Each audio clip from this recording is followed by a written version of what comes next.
Neuromuscular disorders involve the nerves and the muscles. The transmission of nerve impulses to the muscles are impaired, leading to degeneration of muscle tissues. The neuromuscular disorders we're going to talk about are MS, or multiple sclerosis, amyotrophic lateral sclerosis, or ALS, and myasthenia gravis. And I'm going to mention Guillain-Barré. The primary focus of this lecture will concentrate on MS, because this is the disorder that we encounter most frequently, and it's very prevalent in this part of the country. Multiple sclerosis, or MS. Multiple sclerosis is a chronic degenerative autoimmune disease that destroys the myelin sheath. That's the white matter of the axons in the central nervous system.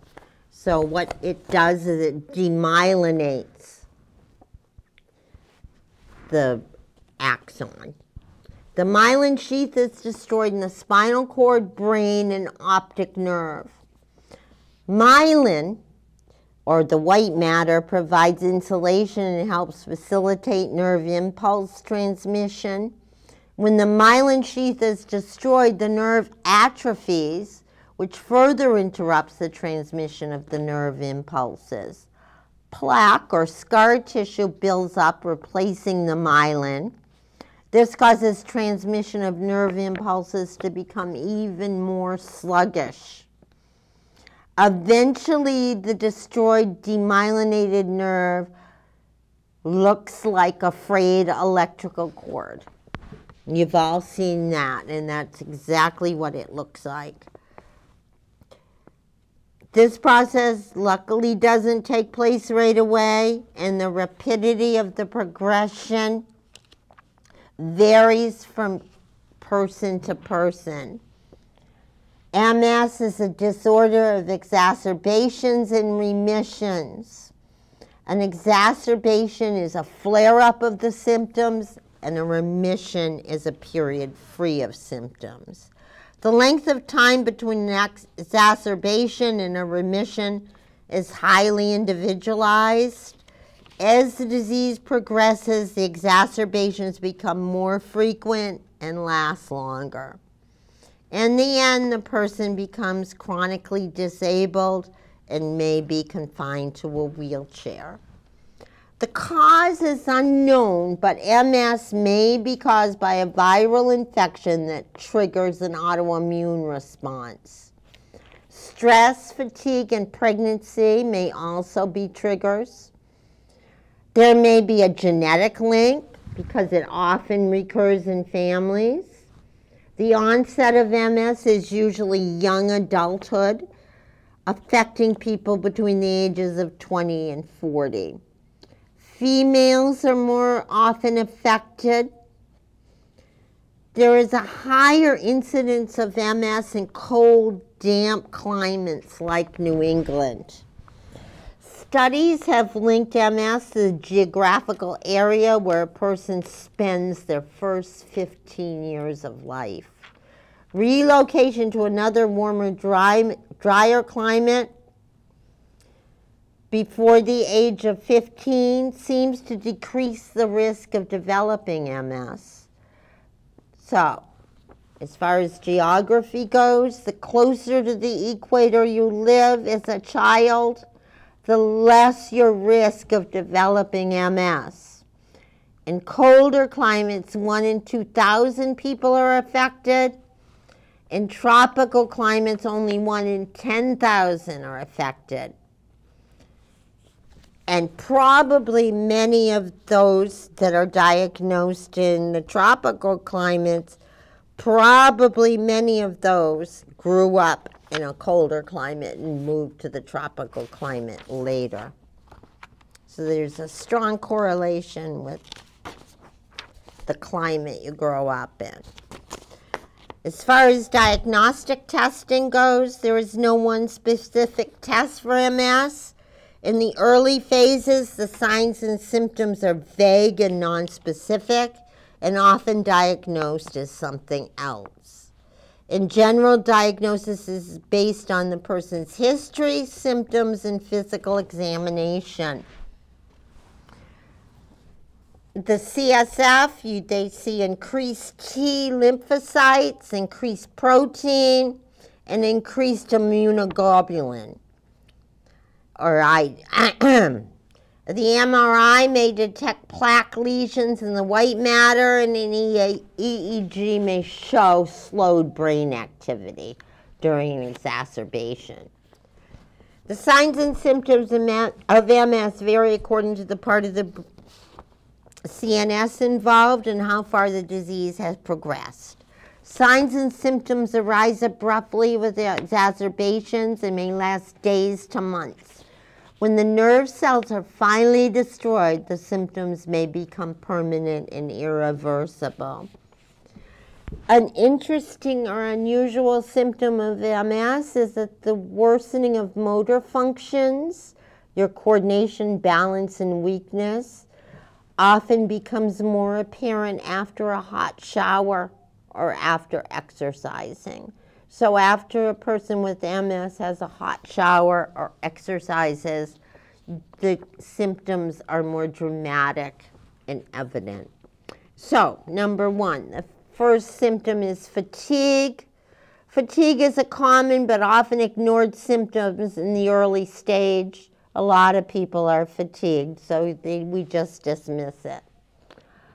Blurred vision, that's due to optic nerve involvement. Nystagmus, that's an involuntary eyeball movement. That's also the optic nerve. Diplopia, or double vision, again the optic nerve. Intentional tremor. An intentional tremor is a tremor that happens when you're intentionally doing something. So if I'm writing, I'm intending to write. So when I'm writing, my hand starts to shake. So I have an intentional tremor. An unintentional tremor would be just for no reason, nothing specific that I'm intending to do. Scanning speech, that means that the speech is slurred and hesitant. So it kind of comes and goes. Mood swings and depression. Decreased motor function. As the disease continues, assistive devices may be needed, like walkers or canes. In the late stages, the patient may be wheelchair bound. Late in the MS process, the person becomes incontinent, and there's a decrease in sexual function. Blindness occurs late in the disease. Intellectual impairment happens very late in the disease, and paralysis happens late in the disease. The symptoms of MS are treated, but there is no cure. The goal is to prolong periods of remission and shorten periods of exacerbation. The interdisciplinary and nursing care. First, there's medication. They give them immune dilators. Those are derivatives of interferon, which interferon is an anti-cancer med. It helps to increase the leukocytes and is proven effective as an unlabeled use in treating MS. Secondly, the corticosteroids like prednisone are given during exacerbations to decrease the inflammation. Muscle spasms, pain, and fatigue may be helped with medication, analgesics, and stool softeners help alleviate constipation. Other things that can be done are physical therapy to help the patient with balance and coordination and to teach them the proper uses of assistive devices like canes and walkers. Good nutrition is going to help maintain weight and avoid bone loss. If the patient has dysphagia, use aspiration precautions and thicken liquids. Make sure they have adequate hydration. And there's a thing called plasmapheresis. This is a plasma exchange. It helps remove T cells that cause inflammation that may lead to remission with MS. It's also used for Guillain-Barré. I'm not going to ask you any questions. I just wanted you to be aware of it. Nursing measures teach the patient to avoid extremes of heat and cold, eat a nutritious, well-balanced diet, get plenty of exercise and rest. No, excuse me, start over. Get plenty of rest, and when you exercise, it must be balanced with the rest to avoid fatigue. Also, make sure the person has adequate fluid intake. Advise the person to see specialists often for early detective and management of symptoms and complication. Seek counseling and support groups for patient and family. The National MS Society is a very good resource to help cope with MS. Contact your PCP with any abnormal symptoms. Encourage independence. You want to encourage with any disease for the person to remain independent for as long as possible. Avoid high humidity. Institute aspiration precautions, PRN. And as the disease progresses, refer to outside sources like the VNA or support groups. Again, encourage exercise, but avoid fatigue. Brief exercise periods followed by equal periods of rest are the best way to do that. Allow the person with MS, allow any patient time to vent and express their feeling. They are probably feeling depressed. They have to face loss of mobility, loss of career, and loss of income. The families also are stressed, so they need to vent, refer people to counseling if needed. Assistive devices like braces, grabbers, shower chairs, long-handled combs help the patient maintain their independence for a longer period of time. Teach the patient about their meds and their side effects, and teach the patient and caregiver how to administer a sub-Q injection, because most of the MS meds are given sub-Q. Or subcut, excuse me, as an improper abbreviation. Most of the meds are administered subcut. And a well-balanced diet and good nutrition promotes energy and strengthens the immune system.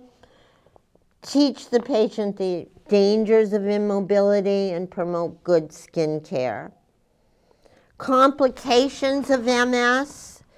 UTIs, as the nervous conduction is lost to the muscles of the bladder, the patient becomes prone to UTIs and incontinence, oftentimes with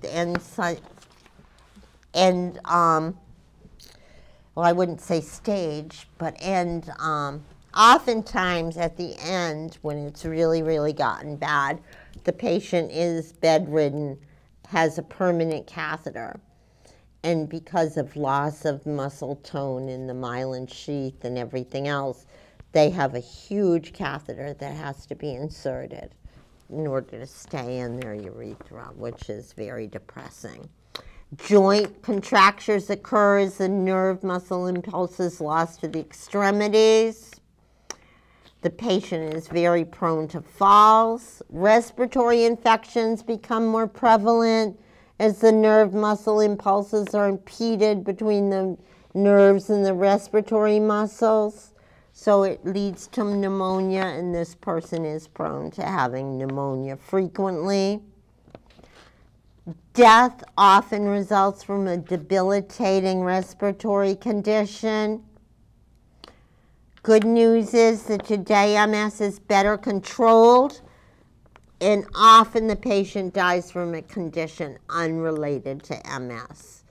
It's highly studied. New medications are coming out all the time, And if a person with MS takes good care of themselves and follows the medical recommendations, they can live a long and healthy life. The next disorder, ALS, or amyotrophic lateral sclerosis, is not quite as good a prognosis. ALS is a devastating, rapidly progressive neurological condition. ALS is fatal and affects men more than women. You may have commonly heard it called Lou Gehrig's disease. Lou Gehrig was a baseball player. He played in, I don't know what year, early in baseball, but he apparently was one of the greatest Major League Baseball players of all time. He played for the New York Yankees until he had to retire at age 36, and he tearfully said goodbye to his team and fans as he explained he had been stricken with a fatal neurological condition. Since then, ALS has forever been known as Lou Gehrig's disease. The exact cause is unknown. It involves loss of motor neurons of the brainstem and spinal cord. The motor responses become sluggish and progress to being unresponsive. The electrical impulses cannot be communicated between the brainstem and the voluntary muscles. The muscles lose strength and atrophy.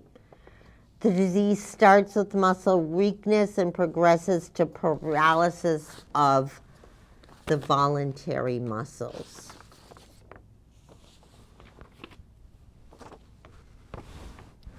A person has what's known as fasciculations. Fasciculations are involuntary contractures of the voluntary muscles, resulting in twitching and muscle wasting of the legs, arms, and trunk.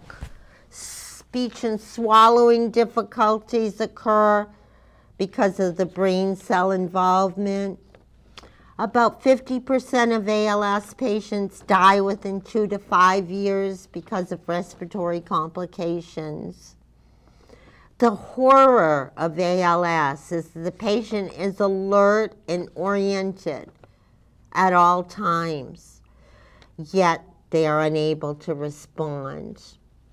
It's like their brain is functioning perfectly normal, but they're a prisoner within their own body.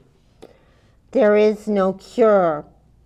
It's a frightening disease. Imagine knowing mentally what is happening, but being unable to respond physically. The only motor or physical response that is possible at this point is blinking the eye. Care is mainly supportive. Riluzole is the only medication that is shown to even partially slow the destruction of the motor neurons. Anti-anxiety meds, antidepressants, and muscle relaxants will be given. Again, encourage independence as long as possible. Refer the patient and family to support groups. Spend time with the patient. Remember, even in the late stages, they are alert and oriented. In the end, the patient will be on a vent with a trach. There is a lot of research also being put into ALS, a lot of funding, a lot of public awareness. The patient with ALS, I can't think of his name right now, who died recently that started the water challenge, brought a lot of attention and light to this disease. So hopefully in the future there'll be breakthroughs that will help people live longer and have more productive lives when they're diagnosed with ALS. The last disorder I'm going to talk about tonight is myasthenia gravis. Myasthenia gravis is another chronic autoimmune disease. It affects women more than men and is most common between the ages of 20 to 30. It's also a disease of exacerbations and remissions. Stress, pregnancy, and secondary infection may trigger an acute attack. Myasthenia gravis involves hyperactivity of the thymus gland. The overactive thymus gland produces antibodies that reduce the neurotransmitter acetylcholine. Without acetylcholine, your nerve impulses cannot get to the cranial nerves that control your facial muscles. The signs and symptoms are very unattractive, and this poor patient needs a lot of support because people are looking at them and wondering what's wrong with them. They often become very, very despondent and depressed. And the symptoms vary from day to day. So there's a drooping or ptosis of the eyelid with diplopia, difficulty chewing and swallowing, slurred speech, and other obvious facial characteristics. The face may and often does appear unsymmetrical, and the person appears to be grimacing when really they're trying to smile. There's a progressive decline in the fine motor skills, such as writing.